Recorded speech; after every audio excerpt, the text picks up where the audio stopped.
Millennium. Hindi पाठमाला 8 पाठ 15 नमक का दारोगा। जब नमक का नया विभाग बना और ईश्वर प्रदत्त वस्तु के व्यापार करने का निषेध हो गया, तो लोग चोरी छिपे इसका व्यापार करने लगे। इसके दारोगा पद के लिए तो वकीलों का भी जी ललचाता था। वंशीधर रोजगार की खोज में निकले। उनके पिता एक अनुभवी व्यक्ति थे। समझाने लगे, बेटा, घर की दुर्दशा देख रहे हो, ऋण के बोझ से दबे हुए हैं, लड़कियां विवाह योग्य हो गई हैं, नौकरी में ओहदे की ओर ध्यान मत देना, ऐसा काम ढूंढना जहां कुछ ऊपरी आय हो। मासिक वेतन तो पूर्णमासी का चांद है, जो एक दिन दिखाई देता है और घटते घटते लुप्त हो जाता है। ऊपरी आय बहता हुआ स्रोत है, जिससे सदैव प्यास बुझती है। वंशीधर एक आज्ञाकारी पुत्र थे। उन्होंने ये बातें ध्यान से सुनी और घर से चल पड़े। अच्छे शगुन से चले थे। जाते ही नमक विभाग के दारोगा पद पर प्रतिष्ठित हो गए। वेतन अच्छा और ऊपरी आय का तो ठिकाना ही न था। वृद्ध मुंशी जी को जब सुखद समाचार मिला तो फूले न समाये। सर्दियों के दिन थे और रात का समय था। नमक के सिपाही, चौकीदार सभी नींद में मस्त थे। मुंशी वंशीधर को यहाँ आए अभी 6 महीने से अधिक न हुए थे, लेकिन इस थोड़े से समय में ही उन्होंने अपनी कार्य कुशलता और उत्तम आचार से अफसरों को मोहित कर लिया था। नमक के दफ्तर से 1 मील पूर्व की ओर यमुना बहती थी। उस पर नावों का एक पुल बना हुआ था। दारोगा जी अभी मीठी नींद सो रहे थे कि अचानक आंख खुली तो नदी के प्रवाह की जगह गाड़ियों की गड़गड़ाहट सुनकर उठ बैठे। इतनी रात गए गाड़ियां नदी के पार क्यों जाती हैं? अवश्य कुछ न कुछ गोलमाल है। वर्दी पहनी, तमंचा जेब में रखा और बात ही बात में घोड़ा बढ़ाए हुए पुल पर आ पहुँचे। गाड़ियों की एक लंबी कतार पुल के पार जाती देखी।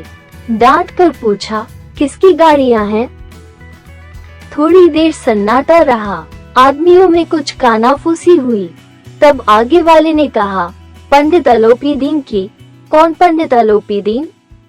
दातागंज के मुंशी वंशीधर चौके। पंडित अलोपीदीन इस इलाके के सबसे प्रतिष्ठित जमींदार थे। लाखों रुपए का लेन देन करते थे। इधर छोटे से बड़े तक कौन ऐसे थे जो उनके ऋणी न हो? मुंशी जी ने पूछा, गाड़ियां कहाँ जाएंगी? उत्तर मिला, कानपुर। लेकिन ये प्रश्न करते ही कि इनमें क्या है, सन्नाटा छा गया। दारोगा साहब का संदेह और बढ़ा तो उन्होंने घोड़े को एक गाड़ी से सटाकर बोरे को टटोला। भ्रम दूर हो गया। ये नमक के ढेले थे। पंडित अलोपीदीन अपने सजीले रथ पर सवार चले आ रहे थे। अचानक कई गाड़ीवानों ने घबराते हुए आकर कहा, महाराज, दारोगा ने गाड़ियां रोक दी हैं और घाट पर खड़े आपको बुलाते हैं। पंडित अलोपीदीन का लक्ष्मी पर अखंड विश्वास था। न्याय और नीति सब लक्ष्मी के ही खिलौने हैं। इन्हें वे जैसा चाहती हैं, नचाती हैं। लेटे लेटे गर्व से बोले, चलो हम आते हैं। ये कहकर पंडित जी ने बड़ी निश्चिंतता से पान खाया और फिर लिहाफ ओढ़े हुए दारोगा के पास आकर बोले, बाबूजी, आशीर्वाद। कहिए, हमसे ऐसा कौन सा अपराध हुआ कि गाड़ियां रोक दी गई? वंशीधर रूखे स्वर में बोले, सरकारी हुक्म। अलोपीदीन ने हंसकर कहा, हम सरकारी हुक्म को नहीं जानते और न सरकार को। हमारे सरकार तो आप ही हैं। हम कभी आपसे बाहर हो सकते हैं भला? आपने व्यर्थ ही कष्ट उठाया। ये तो हो ही नहीं सकता कि हम इधर से जाएं और आपको भेंट न चढ़ाएं।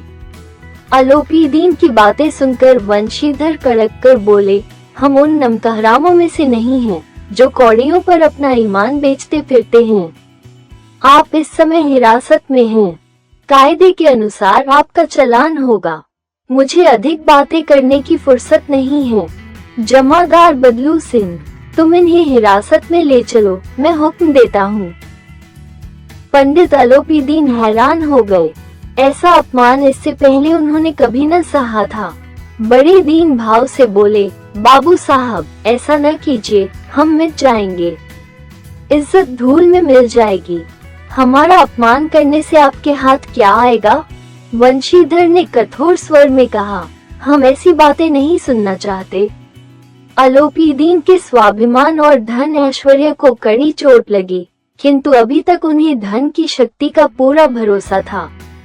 अपने मुनीम से बोले, लाला जी 1000 के नोट बाबू साहब को भेंट करो। वंशीधर ने गर्म होकर कहा, 1000 नहीं, 1 लाख भी मुझे सच्चे मार्ग से नहीं हटा सकते। 1 से 5, 5 से 10, 10 से 15 और 15 से 20,000 तक नौबत आ पहुंची, किंतु धर्म पूरी वीरता के साथ पर्वत की भांति अटल अविचलित खड़ा था। अलोपीदीन निराश होकर बोले, अब इससे अधिक मेरा साहस नहीं, आगे आपको अधिकार है। वंशीधर ने अपने जमादार को ललकारा।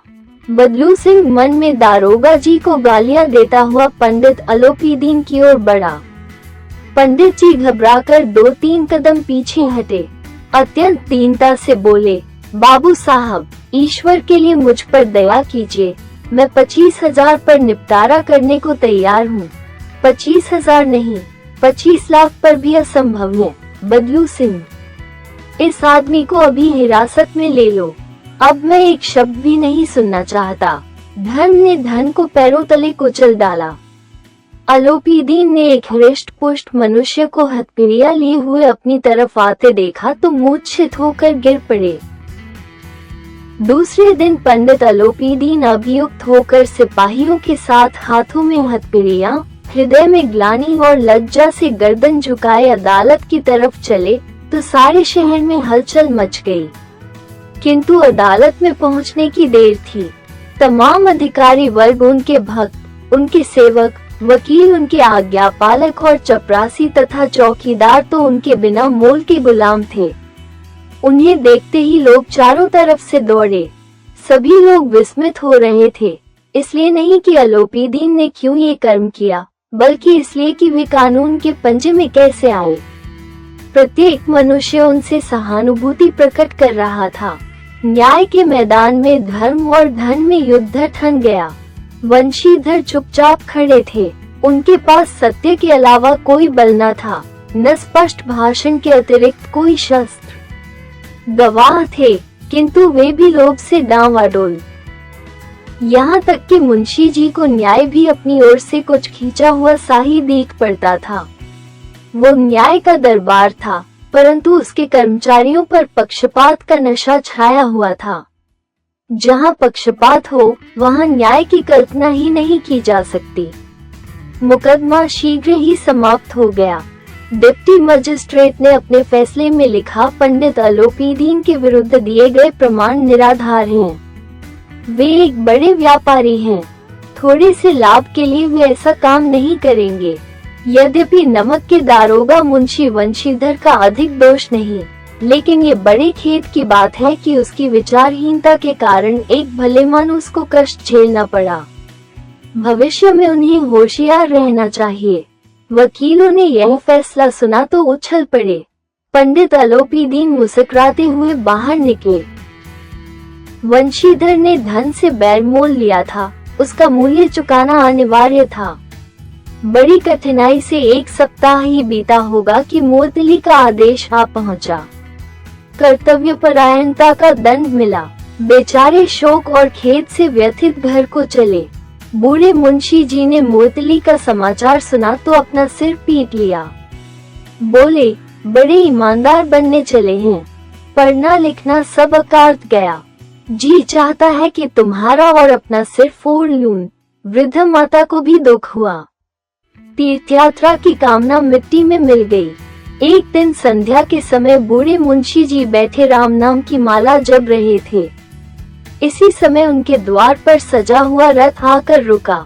कई नौकर कंधों पर लाठियां रखे साथ थे। मुंशी जी अगवानी को दौड़े। देखा तो पंडित अलोपीदीन हैं।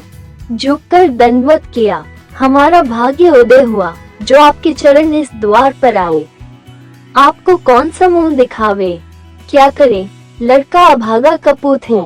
ईश्वर निस्संतान चाहे रखे पर ऐसी संतान न दे।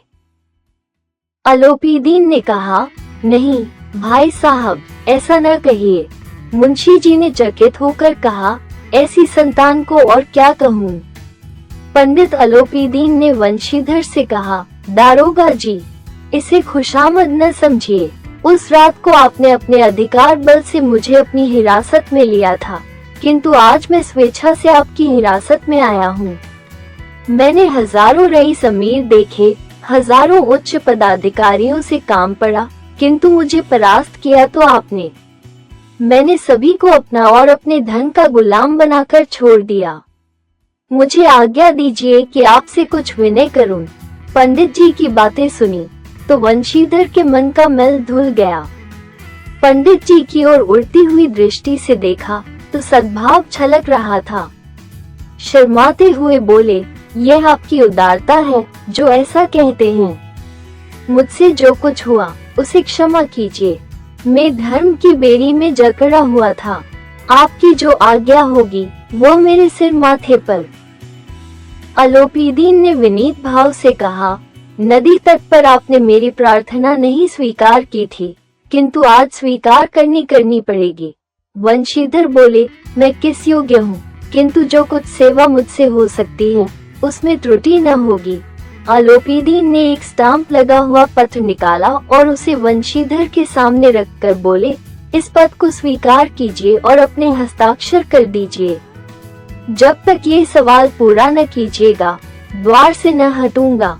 मुंशी वंशीधर ने उस कागज को पढ़ा तो आंखों में आंसू भर आए। पंडित आलोपीदीन ने उनको अपनी सारी जायदाद का स्थायी मैनेजर नियुक्त किया था। 6000 वार्षिक वेतन के अतिरिक्त रोजाना खर्च अलग, सवारी के लिए घोड़ा, रहने को बंगला और नौकर चाकर मुफ्त। वंशीधर कपित स्वर में बोले, पंडित जी, मुझ में इतनी सामर्थ्य नहीं है कि आपकी उदारता की प्रशंसा कर सकूं, किंतु ऐसे उच्च पद के मैं योग्य नहीं हूँ। आलोपीदीन हंसकर बोले, मुझे इस समय एक अयोग्य व्यक्ति की ही जरूरत है। आलोपीदीन ने कलम निकाली और उसे वंशीधर के हाथ में देकर बोले, न मुझे विद्वत्ता की चाह है, न अनुभव की, न कार्य कुशलता की। इन गुणों का परिचय खूब पा चुका हूँ। अब सौभाग्य ने मुझे वो मोती दे दिया है जिसके सामने योग्यता और विद्वत्ता की चमक फीकी पड़ जाती है। ये कलम लीजिए और हस्ताक्षर कर दीजिए।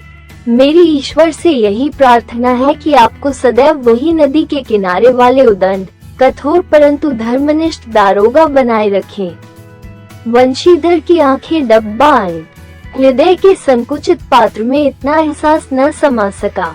कांपते हुए हाथ से मैनेजरी के कागज पर हस्ताक्षर कर दिए। आलोपीदीन ने प्रफुल्लित होकर उन्हें गले से लगा लिया।